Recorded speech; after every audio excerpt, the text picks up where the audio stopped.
Hello everyone, this is the post-debate analysis for round 1 NSDC 2020. If you have never seen this before, a post-debate analysis is where the adjudicators give an overview of what we think could be the topics, the arguments, and the analysis that can be brought in the debate. Obviously, if each team has different interpretation, different arguments, you are free to do so. This is just an overview to give you an idea or a general guideline of what you can share in the debate. So, in a debate where the motion states this House prefers a world where sport is treated as a hobby rather than a competitive industry, some key identification to us in this debate is of obviously what are the key elements in sport? How important are these elements? How is it currently progressing in status quo? Because this will be the crux of questions in this debate. Now, to break that down, the questions that you can ask as a team is number one, what is happening in status quo? Is there anything wrong with sports as a competitive industry? Number two, what would a world where sport is treated as a hobby look like? What values will it add? What it subtracts from the status quo? And lastly, of course, because this is a preferred debate, which world is comparatively better? Remember that because this motion states this House prefers a world, that means that each team has a responsibility to, at least the government team actually, has a responsibility to give a world building. When you prefer a world, we need to understand as adjudicators what does the world you prefer look like? How is it different from the world that we currently live in? So, because this is a challenge to the status quo of something that we are not seeing currently in status quo. So that means that you have a responsibility, especially for the government team in this debate, to set up what is the world that you prefer. Next.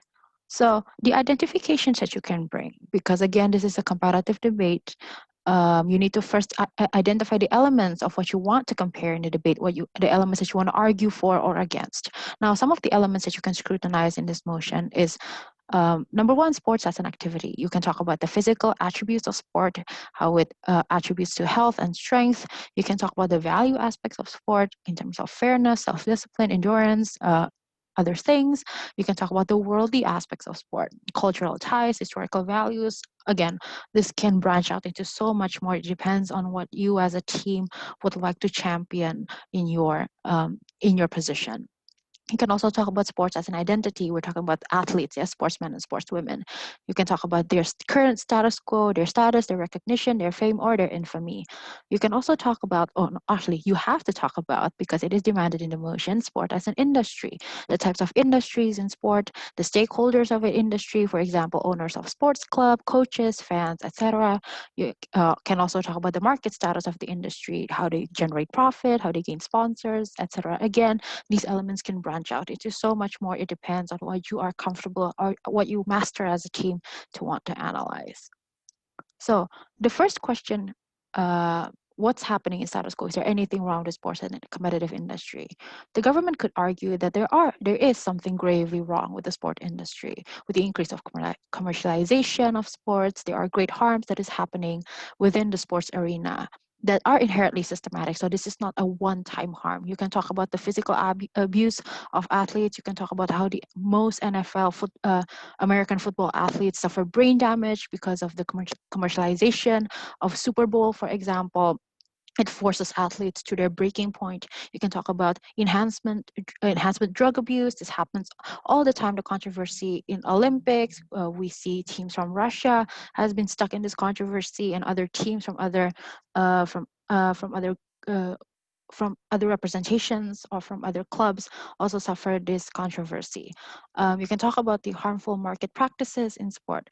For example, illegal player trading. If you're familiar in football, I think this will be a common problem. This is also something that's prolific even in esports industry. You can talk about illegal betting, questionable sponsorships. Again, a lot of these are quite prolific in the sports world, especially the bigger the league, the more high stakes the league, the more that this is happening.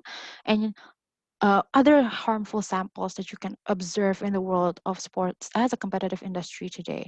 Now, what the government also needs to do is to prove that due to the nature of the industry, where it's extremely competitive, it's profit driven, because again, it is an industry, how it has minimum government intervention, it's very difficult to then regulate and curb these harms.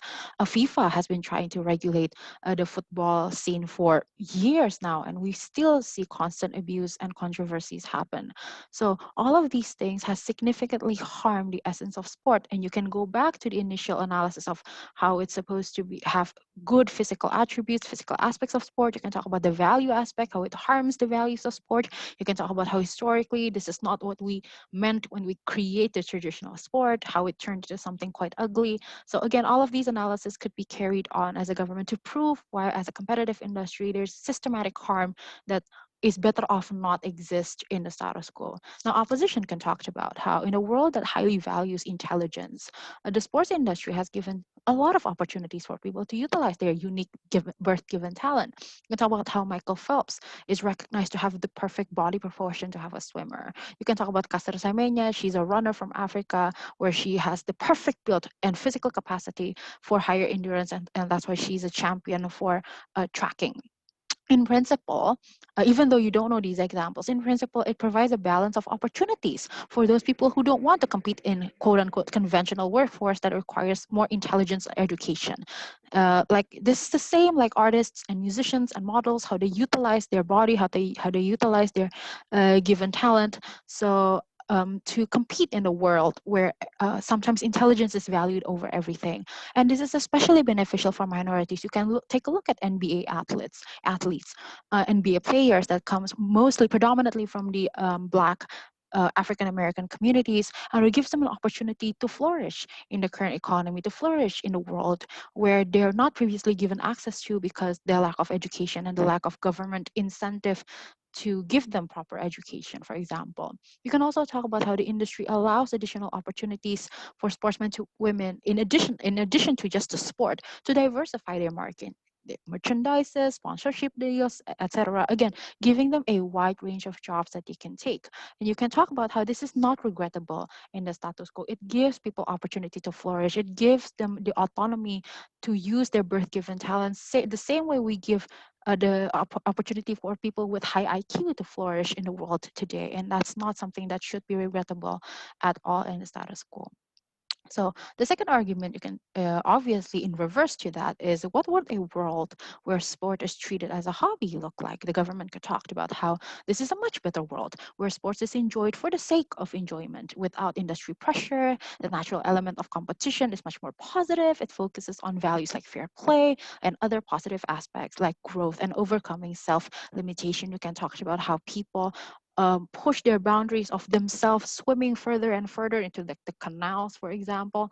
You can talk about it gives them sense of self-valuation without having to compare themselves to other swimmers or other people. It just gives them a lot of strength and self-confidence. And since it's a hobby, people will be mindful of their own set limitation and all accomplishments can be appreciated. So for example, some people can swim for 1 kilometer. Some people can swim for 10 kilometers. But because it is a hobby, it's not going to be competed against one another. Everyone can appreciate their own sense of self accomplishment because you break your own limitation, and that's something that is beautiful because then you're not going to be beaten down. This is something that can give you a sense of confidence, and that is something that to be celebrated about. So it fosters a much more positive environment, making sports something that is much more accessible for people to enjoy. For example, the sports industries as a whole set a ridiculous standard of physical and endurance for some sports, making them inaccessible. For example, football and basketball. Like if you're not tall, you cannot play basketball. And this is something that the industry has set up because in the sports industry, all you see are 2 meter tall NBA players. You don't ever see necessarily in the TV short, quote unquote, short basketball players because that's not how the industry works. It's extremely competitive and that's very regrettable because if you're not a tall person and you like basketball, it really downplays your confidence. It really downplays your self your self-worth sometimes if it's something that is precious to you, or even it just deters you from enjoying the sport as a whole, because people would say you cannot play basketball because you're too short, and this is a standard that is set by the industry. So that is something that is regrettable. And in vice versa, without the industry, everyone can enjoy basketball regardless of who you are, because there are no severely set standards that is exposed for the world to see. So in conclusion, more people are able to subscribe to sports, and people who are talented will be appreciated without the pressure of industry that can harm them permanently, because they don't have to push themselves to ridiculous standards. They don't have to compare themselves to ridiculous with people with even more ridiculous abilities. So it fosters a much more positive world. Now, the opposition could argue that this is a huge missed opportunity. People who are good in sports will only be recognized in such a small scope, not enough for them to utilize it for their maximum extent. So you see people who are good at basketball simply like a fascinating neighbor and nothing else. We think that a maximum utility and recognition only happen when sports is industrialized, making it a competitive advantage for both individuals and groups of people.